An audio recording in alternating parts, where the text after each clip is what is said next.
Madame, monsieur, bonjour. Voici les titres de l'actualité. Selon les dernières estimations du gouvernement britannique, les aéroports de Londres devraient être saturés d'ici 20 ans. Il faudrait donc prévoir de nouvelles installations. Désormais, les ressortissants des pays africains seront soumis à des contrôles renforcés dans le cadre de la délivrance de visas pour se rendre dans un pays de l'espace Schengen.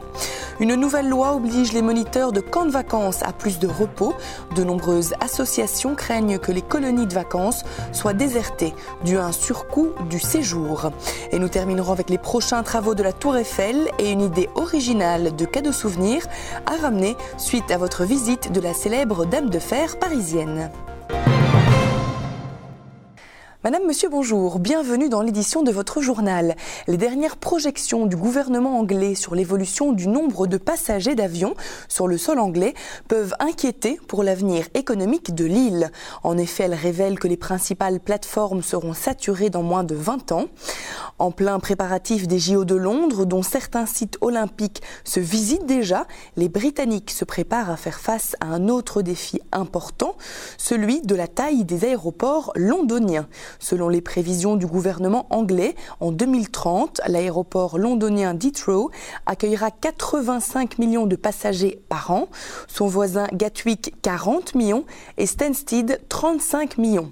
Et ces statistiques montrent que sans nouvelle installation, les 3 aéroports de Londres auront atteint d'ici 20 ans leur capacité d'accueil maximale et ne pourront plus recevoir de voyageurs supplémentaires.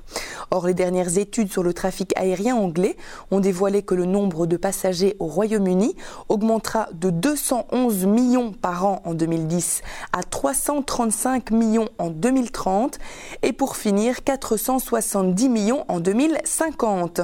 Sans nouvelle politique aéronautique, le ciel et les aéroports londoniens deviendraient un frein au développement économique du pays. La commissaire en charge de la sécurité au sein de l'Union européenne, Cecilia Malmström, a annoncé qu'une nouvelle mesure visant à empêcher les vols d'identité pour les visas et à prévenir les fraudes des personnes se rendant dans les pays de l'espace Schengen a été votée et est entrée en vigueur ce mardi. Désormais donc, l'image faciale numérique et les empreintes digitales sont devenues obligatoires pour les demandes de visa présentées par les ressortissants des pays d'Afrique du Nord et ce pour les 25 pays européens de l'espace Schengen. Ce nouveau système permettra une délivrance et une vérification des visas plus efficaces et plus sûrs. Les premiers pays à être soumis à ces nouvelles obligations sont l'Algérie, le Maroc, l'Égypte, la Libye, la Mauritanie et la Syrie. Suivront les autres pays africains ainsi que les Émirats. Le Conseil d'État a voté en début de semaine un droit de repos pour les moniteurs, accompagnateurs d'enfants. Cela rassure la profession, mais inquiète les associations qui craignent que cet arrêt n'entraîne une augmentation des coûts des séjours et menace donc par là même directement la viabilité des colonies de vacances. Puisque ces mêmes colonies vont devoir recruter plus de personnel, ce qui entraînera une hausse de 20 à 50% des coûts selon les estimations des associations. Auparavant, les contrats d'engagement éducatif obligeaient les moniteurs à être disponibles 24 heures sur 24 et 6 jours sur 7 dans une limite de 80 jours par an. L'Union syndicale solidaire avait d'ailleurs dénoncé ce régime qu'elle estimait proche de l'exploitation humaine. Malgré les craintes des associations, Luc Châtel, le ministre de l'Éducation nationale, a affirmé sa volonté de préserver les colonies de vacances, mais cela devra passer par une adaptation nécessaire de l'équipe des moniteurs.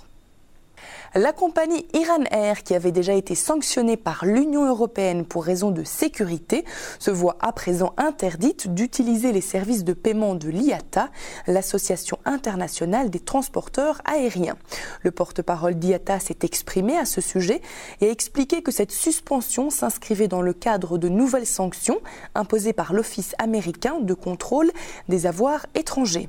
Iran Air dessert 35 destinations internationales en Asie et en Europe.